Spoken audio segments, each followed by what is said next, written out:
ছাত্র রাজনীতি বন্ধ করে দেব। ছাত্র রাজনীতি যদি বন্ধ হয়ে যায় তাহলে মেডিকেল কলেজ বন্ধ হয়ে যাবে। প্রয়োজন নাই আমাদের। এভাবেই মেডিকেল কলেজ বন্ধের হুঁশিয়ারি দেন ফরিদপুর জেলা বিএনপির যুগ্ম আহ্বায়ক জুলফিকার হোসেন। ফরিদপুর মেডিকেল কলেজে ছাত্র রাজনীতি করতে না দিলে এ কলেজ বন্ধ হয়ে যাবে বলে হুমকি দেন এই নেতা। 11 জানুয়ারি রোববার কলেজ মিলনায়তনে এক সভায় মেডিকেলে ছাত্র রাজনীতি বন্ধ থাকার সমালোচনা করে প্রশাসনকে এই হুঁশিয়ারি দিয়েছেন তিনি। ছাত্রদল যদি রাজনীতি না করতে পারে তাহলে ফরিদপুরের মেডিকেল কলেজে ছাত্র রাজনীতি বন্ধ করে দেব।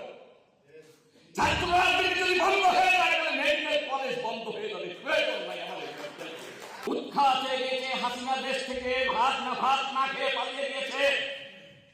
তাহলে কিসের ইশারায় এখন আমার ছাত্র বন্ধুরা এখানে আসতে সাহস পাচ্ছে না? কার আশ্রয় আছে মেডিকেল কলেজ? কার আশ্রয় আছে?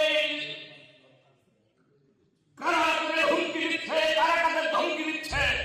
এই সময় তিনি 12 জানুয়ারি সোমবার পর্যন্ত সময় বেঁধে দিয়ে আলটিমেটাম দেন।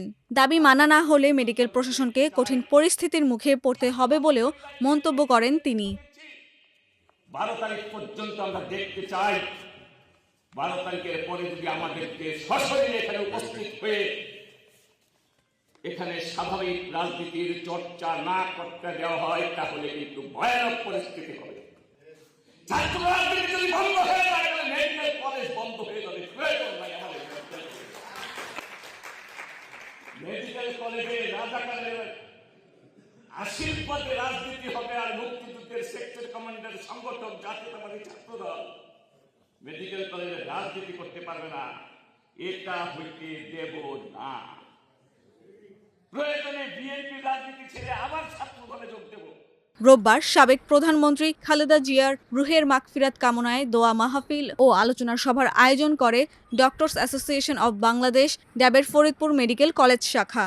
সেখানেই অতিথি হিসেবে উপস্থিত ছিলেন জুলফিকার হোসেন। এর আগে 2024 সালের 24 আগস্ট কলেজের একাডেমিক কাউন্সিলের সভায় ফরিদপুর মেডিকেল কলেজে ছাত্র রাজনীতি বন্ধ করার সিদ্ধান্ত গ্রহণ করা হয়। এরপর থেকে এ কলেজে ছাত্র রাজনীতি নিষিদ্ধ রয়েছে। এ বিষয়ে জুলফিকার হোসেনের সঙ্গে কথা বললে তিনি জানান, কলেজ প্রশাসন ও ছাত্র শিবিরের ওপর চাপ তৈরির জন্য তিনি এমন মন্তব্য দিয়েছেন।